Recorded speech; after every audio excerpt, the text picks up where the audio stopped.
અરે ચૂપ ચૂપ કહું છું ચૂપ. કઈ બોલું છું? તારો વારો ચડી ગયો છે. અમારા ઘરે રોજ ઝઘડા થાય. બાળકો સામે માતા પિતા જ્યારે ઝઘડે છે ત્યારે કાં તો બાળક નિરાશાવાદી બની જાય છે અથવા તો ઝઘડાખોર બને. મારી બેન નિરાશાવાદી બની ને હું બન્યો રીઢો ઝઘડાખોર. પણ એક દિવસ ઘરનો ઝઘડો ચરમસીમાએ પહોંચ્યો. ઓહ, આ તારાથી હું સાવ કંટાળી ગયો છું. હું તો સાવ ભાગીને ભૂકો થઈ ગઈ છું. એક ઘડી હવે જીવવું ગમતું નથી. આ તો જાને તારે જ્યાં જવું હોય ત્યાં જા. નીકળ. નહીં નહીં મમ્મી મમ્મી અરે અરે શું થયું ગીતા? હે અરે પણ તું હવે જલ્દી કર, હમણાં તારા પપ્પા આવશે. મમ્મી, પપ્પાને આવવાની હજી 3 કલાકની વાર છે. 24 કલાક તારા મગજમાં પપ્પાનો જ ડર હોય છે. પણ તું જોવે છે ને કે તારા પપ્પાનો સ્વભાવ કેવો છે. નાની નાની વાતમાં કેટલો ગુસ્સો કરે છે બેટા. હે મમ્મી, ઘરની કોઈ વ્યક્તિનો સ્વભાવ ખરાબ હોય તો શું બાકીના લોકોએ માત્ર સહન જ કરવાનું? સ્વભાવ બદલે નહીં. એ તો ભગવાનને ખબર. મને તો હવે કાંઈ સમજાતું નથી. કાંઈ સમજાતું નથી. મમ્મી, મમ્મી, શોથી તમારી પૂજા કરું છું. કોઈ દિવસ કાંઈ નથી માંગ્યું. ભગવાન, આ રોજના ઝઘડાથી હું કંટાળી ગઈ છું. ભગવાન, શું સ્વભાવનું કોઈ સોલ્યુશન જ નથી? બેટા, દુનિયામાં કોઈ પ્રશ્ન એવો નથી જેનું સોલ્યુશન ન હોય. અરે પણ તમે કોણ છો? કોણ? હું એ જ જેને તે ખરા હૃદયથી બોલાવ્યો. એટલે કે ભગવાન, તમે ક્યાં છો? તમે ક્યાં છો ભગવાન? હું કણ કણમાં છું, છતાં દેખાઈશ નહીં. કેવી રીતે દ્રષ્ટિ કેળવવી? ભગવદ્ ગીતાનો અભ્યાસ કરીને. એ મમ્મી, જો ભગવાન બોલે છે. શ્શ. બેટા, હું તારા સિવાય કોઈને સંભળાઈશ નહીં. કેમ? જે મને ભાવથી ભજે છે તે જ મને સાંભળી શકે છે. પ્રભુ, મારા પ્રોબ્લેમ સોલ્વ કરી દો ને. હું કોઈના પ્રોબ્લેમ સોલ્વ નથી કરતો. હું માત્ર સમજ આપું છું. તે મુજબ કરીશ તો પ્રોબ્લેમ સોલ્વ કરવાની શક્તિ આપોઆપ મળશે. હવે સમજી. મારે ભગવદ ગીતાનો અભ્યાસ કરવાનો અને શક્તિ મેળવવાની. મમ્મી, મમુડી ક્યાં વહી ગઈ?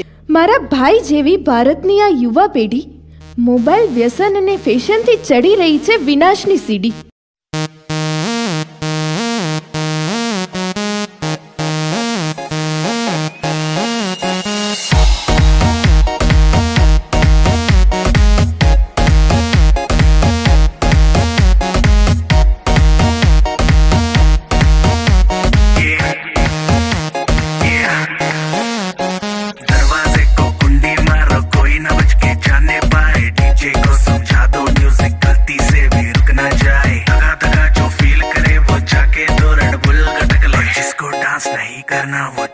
अपनी भैंस चराए. अरे अभी तो पार्टी शुरू हुई है.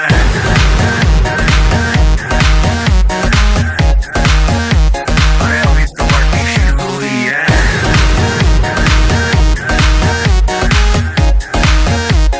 तुम्हें ना कहना कुछ भी, पहले ही दे दूं वार्निंग. पार्टी चलेगी टिल 6 in the morning.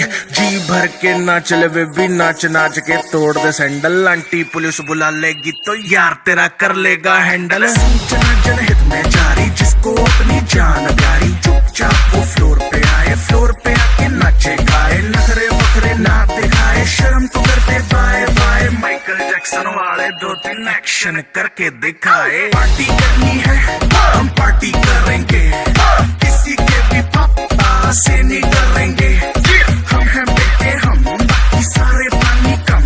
हमें रोक के दिखाए जिसकी बम में है दम. अभी तो पार्टी शुरू हुई है.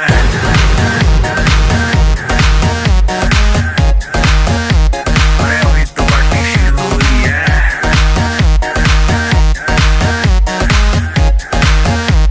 अरे अभी तो पार्टी शुरू हुई है.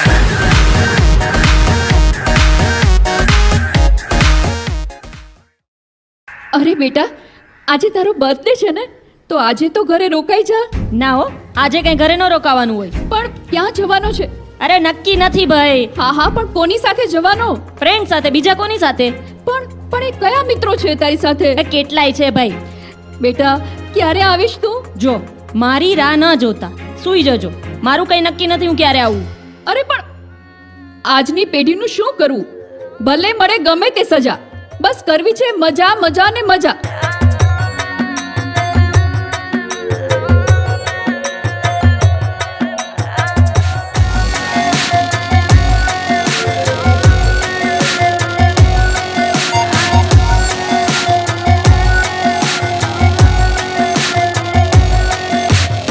सांसों से चढ़ेगी तू कश तो लगा ले अरे दम बोले दम का हम मजा लूट ले चंदन ये बदन मत कर तू जतन हम दम मेरे संग डोरी में तू पतंग दम दम बम बम खींच मेरे हम दम दम का बम खींचेगी तू भूलेगी तू सारे गम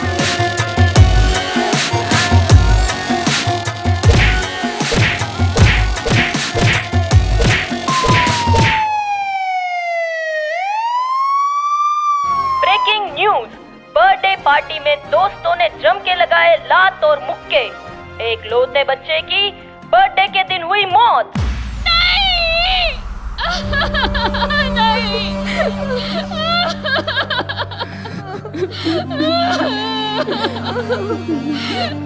જન્મ દિવસે એકનો એક દીકરો મને મૂકીને ચાલ્યો ગયો. ના બેન ના. એને બહુ ના પાડી, પણ માન્યો જ નહીં મારું. તમે ધીરજ રાખો બેન. અત્યારે ચારે બાજુ ક્યારે કોને શું થઈ જાય કાંઈ નક્કી જ નથી. કેવું કેવું બને છે. તમે ધીરજ રાખો બેન. કેમ ધીરજ રાખું બેન? મને કહીને ગયો તો કે મારી રાહ જોતા નહીં, પણ હું સમજી નહીં. હું એને સમજાવીને થાકી ગઈ હતી.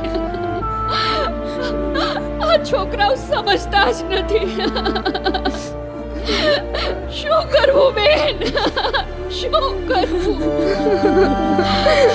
મા બાપને કઈ ખબર હોય તો છોકરાઓને રોકે ને. હાજુ બેન હાજુ. કઈ ખબર જ નથી હોતી. આપણને કઈ ખબર નથી હોતી.